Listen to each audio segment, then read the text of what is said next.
Olá, pessoas! Sejam muito bem-vindos à disciplina de Algoritmos e Programação 3. Eu sou a professora Josiane, dos cursos presenciais do IFNMG do Campus Montes Claros, o curso técnico em Informática e o superior em Ciência da Computação. Eu trabalho geralmente com as disciplinas relacionadas à programação, banco de dados, sistemas operacionais, sistemas de informação, engenharia de software e agora, mais atualmente, devido à minha pesquisa de mestrado, trabalho também com as disciplinas de visão computacional e mineração de dados. Minha formação é em sistemas de informação pela Unimontes. Sou especialista em gerenciamento de projetos pela Fundação Getúlio Vargas e mestre em modelagem computacional e sistemas também pela Unimontes. Antes de falar um pouco do conteúdo, eu gostaria de dar algumas dicas de como vocês deveriam estudar. Provavelmente, se estão cursando essa disciplina, já passaram por algoritmos de programação 1 e 2. No nosso Fórum Tira Dúvidas, criado para interação com os tutores e comigo também, no ambiente virtual de aprendizagem, eu gostaria de saber como foi o aproveitamento de vocês dessas disciplinas, quais foram as dificuldades que tiveram, coisas do tipo, ok? Isso pode me ajudar a orientá-los melhor nos estudos, mas algumas dicas gerais são importantes. Como, por exemplo, durante as aulas presenciais, anotem todas as dúvidas e postem no aula para que a gente possa discutir. Tenham liberdade e autonomia de pesquisarem na internet e ajudarem também os seus colegas nas dúvidas. É uma prática muito comum entre programadores. Não é nada ruim ajudar e ser ajudado, não é mesmo? E por último, a única forma de aprender a programar de fato é programando. Então é importante treinar e fazer todas as atividades propostas. Vamos ao que interessa. Nessa disciplina estudaremos uma nova forma de programar, um novo paradigma de programação, que é a chamada programação orientada a objetos. Veja a nossa ementa.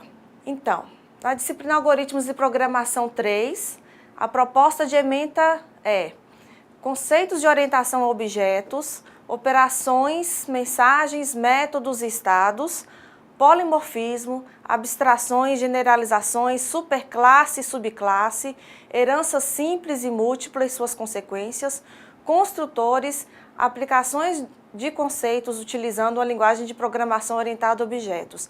Percebam que tem vários conceitos, técnicas e nomes muito diferentes do que vocês estão acostumados a ver em uma disciplina de programação até então. No nosso caso, estudaremos a linguagem Java. A revista InfoExame publicou em dezembro de 2017 um artigo sobre quais as principais linguagens a serem estudadas em 2018.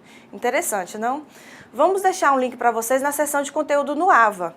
Lá foi dito que o Java, apesar de passar por uma fase de redução de postos de trabalho, ainda é uma linguagem de programação muito importante, a mais importante.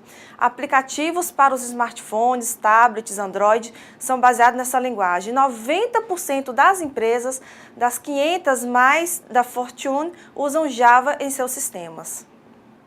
Nossa metodologia de trabalho. Nós faremos estudo da apostila de Algoritmos e Programação 3, de um material complementar que será disponibilizado no AVA. Teremos também atividades teóricas e práticas de programação presenciais e à distância. A nossa avaliação, nas atividades e avaliações serão observadas a completeza e o empenho em produzir algoritmos eficientes, além da aplicação correta das técnicas de programação orientada a objetos. Então, teremos um foco na orientação a objetos e verificaremos se os códigos estão, de fato, orientados a objetos ou se estão simplesmente sendo replicados à forma de programação estruturada. Então, prestem atenção quando forem fazer as atividades. Assim, espero que todos possam aprender, tirar suas dúvidas e interagir muito através do AVA. Estarei sempre disponível. E vocês também podem contar com os tutores para termos um percurso tranquilo e muito aprendizado nessa disciplina. Iniciando então o conteúdo, vamos entender um pouco mais sobre os principais paradigmas de programação, a programação estruturada e a programação orientada a objetos. No paradigma estruturado, o programa é dividido em um conjunto de funções ou procedimentos e os dados necessários para resolver um problema. Como exemplo de linguagens que seguem esse paradigma, podemos citar a linguagem C e Pascal. Provavelmente vocês já estudaram alguma linguagem estruturada, não é mesmo? Não se esqueça de me contar lá no fórum sobre o que estudaram e as principais dificuldades. Já o paradigma orientado a objetos foi criado com o intuito de aumentar as propriedades desejáveis em relação à programação estruturada, como a modularização, a reutilização de código e a manutenibilidade. Introduz um conjunto de conceitos novos, como herança, polimorfismo, encapsulamento. Java e C++ são exemplos de linguagens orientadas a objetos. A Sun criou um time conhecido como Green Team para desenvolver inovações tecnológicas em 1992. Esse time foi liderado por James Gosling, considerado o pai do Java. O time voltou com a ideia de criar um interpretador, já era uma máquina virtual, veremos o que é mais à frente, para pequenos dispositivos, então facilitando a reescrita de software para aparelhos eletrônicos como videocassete, televisão, aparelhos de TV a cabo. A ideia não deu muito certo. Tentaram fechar diversos contratos com grandes fabricantes de eletrônicos como a Panasonic, mas não houve êxito devido ao conflito de interesses e custos. Hoje sabemos que o Java domina o mercado de aplicações para celulares, com mais de 2,5 bilhões de dispositivos compatíveis. Porém, em 1994, ainda era muito cedo para isso. Com o advento da web, a Sun percebeu que poderia utilizar a ideia criada em 1992 para rodar pequenas aplicações dentro do browser.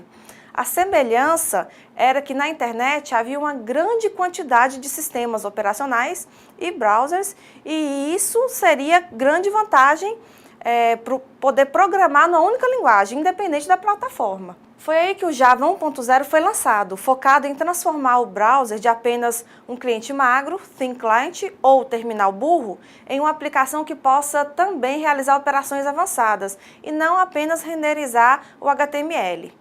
Os applets deixaram de ser o foco da Sun e nem a Oracle nunca teve interesse.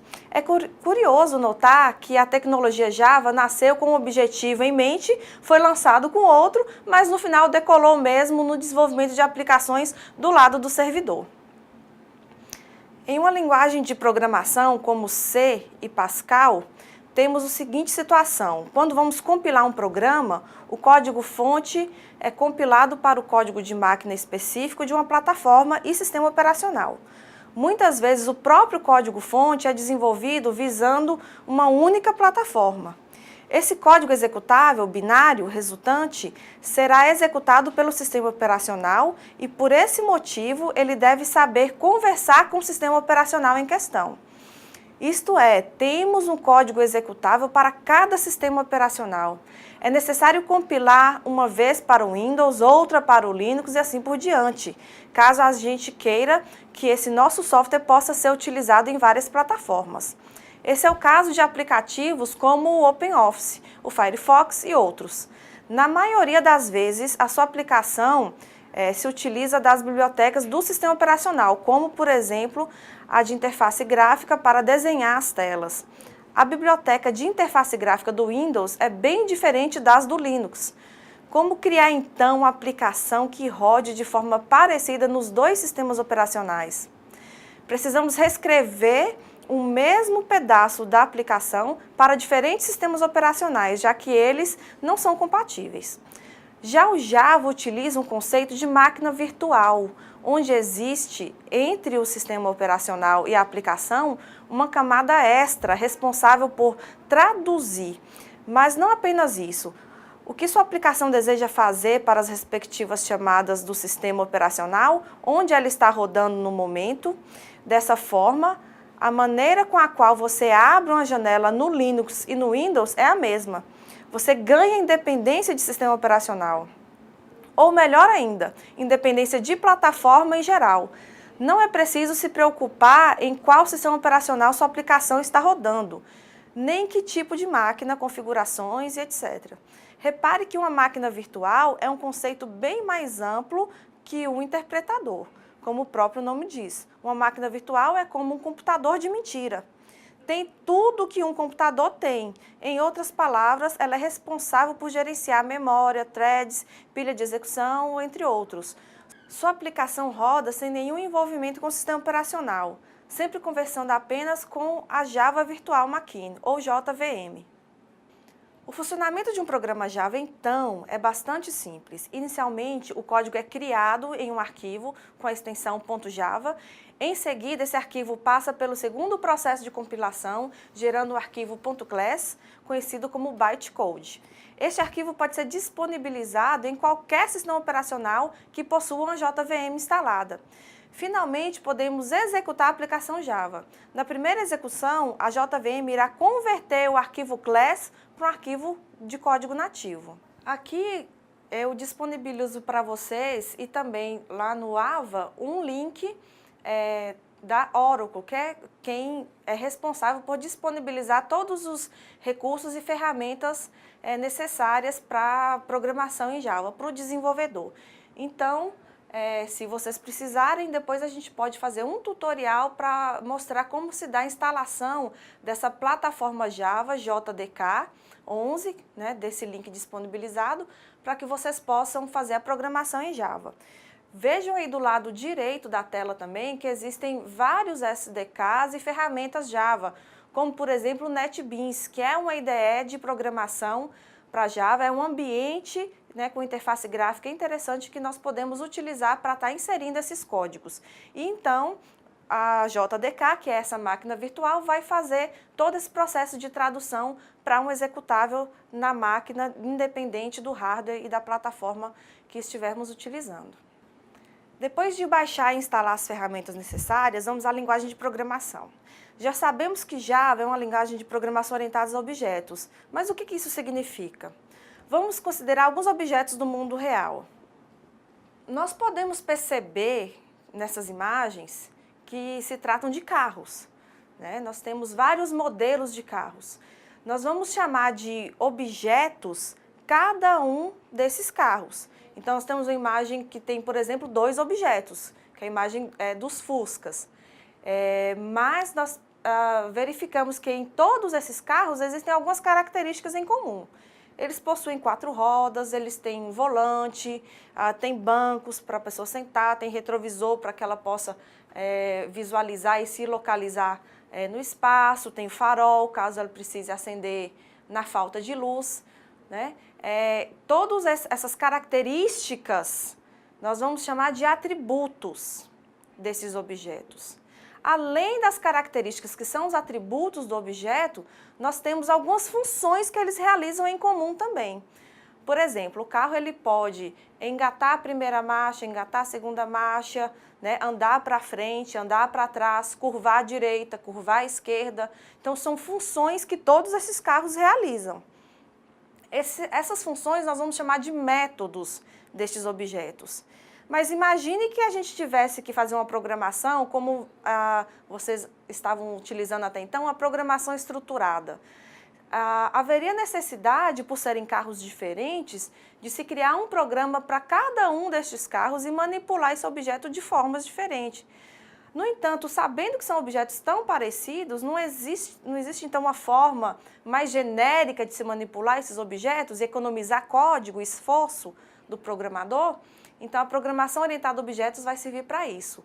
Nós vamos, através da programação orientada a objetos, criar então uma classe, nós vamos chamar de classe carro, por exemplo, e para essa classe nós vamos dizer quais são os atributos e os métodos que esses objetos da classe vão possuir. Isso quer dizer que o primeiro carro vai possuir todos os atributos e métodos da classe geral estabelecida. O segundo, o terceiro, o quarto, e aí nós podemos criar vários carros, né, sem complicação, sem precisar reescrever código. Nós vamos verificar também na linguagem Java alguns tipos de atributos. Então, os atributos eles podem ser, por exemplo, aqui tem os principais, o booleano, né, que pode ser true ou false, o char, né, que é um tipo de caractere, né, todas as letras e números, o byte, short, int e long, que são tipos inteiros. A diferença entre eles é o tamanho de memória que eles vão ocupar. Da mesma forma acontece com o float e o double, que são ponto flutuante, né, nós vamos utilizar para números reais. E também a diferença é o tamanho desse número. E void é uma palavrinha reservada da linguagem que nós vamos utilizar para ausência de tipo. Nesse slide aqui nós temos um exemplo de método.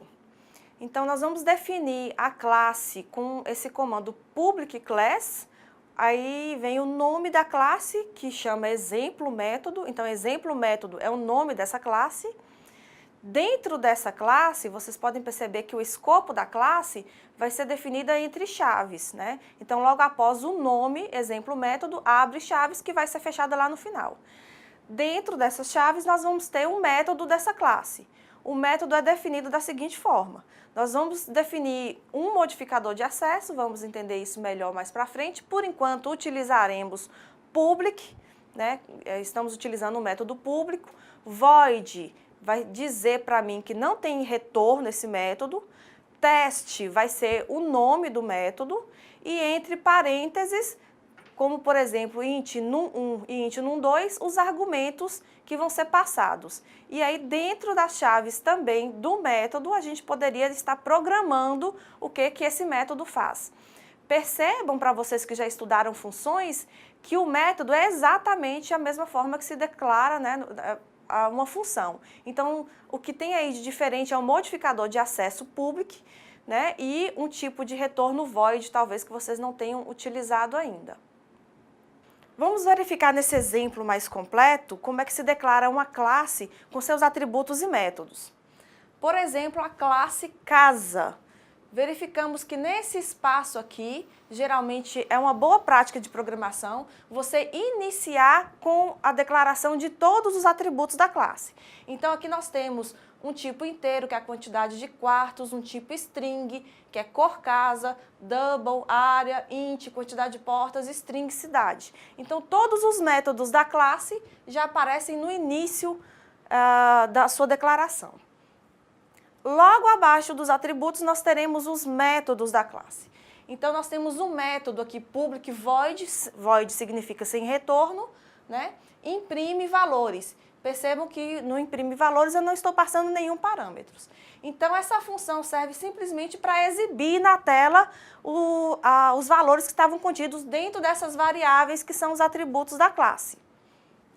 Nós podemos criar, então, o nosso programa, por exemplo, public class cidade, percebam que o nosso próprio programa, ele também é uma classe. A única diferença é que a iniciação, ou como que ele vai executar, né, o início, ele tem que utilizar a função void main. Então, a função main é chamada de função principal. É aquela onde vai começar de fato a execução. Então, toda essa declaração aqui da classe, ela não executa, ela é só uma declaração de quais são os atributos e os métodos que eu posso vir a utilizar dentro da função main. Então, o programa de fato vai começar a sua execução a partir daqui, dessa função main. Então, o que existe dentro dessa função main? Casa1 significa que eu estou criando um objeto casa1 que é do tipo da classe casa. Percebam que essa declaração é muito similar ao que a gente faz como uma declaração de uma variável. Primeiro o tipo, que aqui no caso vai ser o tipo da classe, e depois o nome do objeto, ou que seria o nome da variável. Nós vamos só adicionar aqui, né, que ele vai receber new casa e abre e fecha parênteses. New casa vai ser um construtor, que mais à frente nós explicaremos para que serve. A princípio, o construtor padrão, ele é vazio, ele não executa nada ao iniciar esse objeto. Nós podemos fazer, então, a partir daí, atribuições de valores aos atributos daquela casa1, que é um objeto específico. Então, casa1 ponto quantidade de quartos vai receber 3. Então, eu estou atribuindo o valor 3 ao atributo quantidade de quartos. Casa1 ponto quantidade de portas recebe 10, então estou atribuindo o valor 10 à quantidade de portas. Todas essas atribuições são feitas para um único objeto, que é casa1. Então percebam que a classe, na verdade, ela é um tipo genérico que vai representar uma coleção de objetos. Eu poderia, dentro aqui do meu programa, da minha main, criar várias casas, compondo o meu programa chamado de cidade. Vamos agora à questão, para que vocês possam praticar. Crie um programa que una vários alunos em uma classe de aula. Armazene pelo menos 2 atributos dos alunos e exiba os seus nomes na tela. Muito simples, né? Similar ao exemplo que eu mostrei para vocês. Podem utilizar papel e caneta para responder e comparar com a minha resposta. Lembrando que o seu programa não precisa ser idêntico ao meu. Na dúvida se o seu está correto ou não, pergunte ao tutor. Olhem minha sugestão de resposta. Então, nessa sugestão de resposta, ela é mesmo uma sugestão. Vocês sabem que em cada programa pode haver diferenças de um e de outro, quer dizer, pessoas diferentes resolvem o mesmo problema de formas diferentes, né? Na orientação a objetos, a gente vai encontrar mais coincidências, mas dentro dos métodos vai ocorrer variações maiores. Aqui é muito simples. O que eu pedi? Para criar uma classe, então, public class aluno, com 2 atributos, eu escolhi string, nome e int, idade, né? Aqui logo no início da classe, os atributos, e a função de imprimir o nome. Imprime nome, então utilizando a mesma função lá do exemplo, system.out.print, exibindo o conteúdo da variável nome. No programa, então, classe, aula, eu vou ter a minha main, que é onde vai começar de fato a execução do programa, e dentro da main eu vou criar 3 alunos, o A1, A2 e A3. Então, é um nome de uma variável, né, como se fosse o nome de uma variável, mais curta, mais simplificada, para representar os alunos dentro dessa classe. O aluno A1.nome recebe Antônio, A1.idade recebe 14. Então, dentro do meu objeto, do meu primeiro objeto, eu tenho o nome Antônio 14. Nos demais objetos, eu poderia ter pessoas com nomes e idades diferentes. Então, eu tenho 3 alunos dentro dessa classe. Como que eu vou exibir o nome destes alunos? Chamando o método imprime nome, que é um método que foi declarado lá dentro da classe aluno. Então, o aluno ele pode exercer essa função de imprimir seu próprio nome. Então, A1.imprime nome, A2.imprime nome, A3.imprime nome. Como nesse caso nós temos 3 alunos com o mesmo nome, vai aparecer na tela Antônio, Antônio e Antônio. Espero que tenham gostado dessa forma de programar. Aprenderemos vários recursos dentro desse paradigma de programação orientados a objetos nas próximas aulas. Grande abraço e até lá!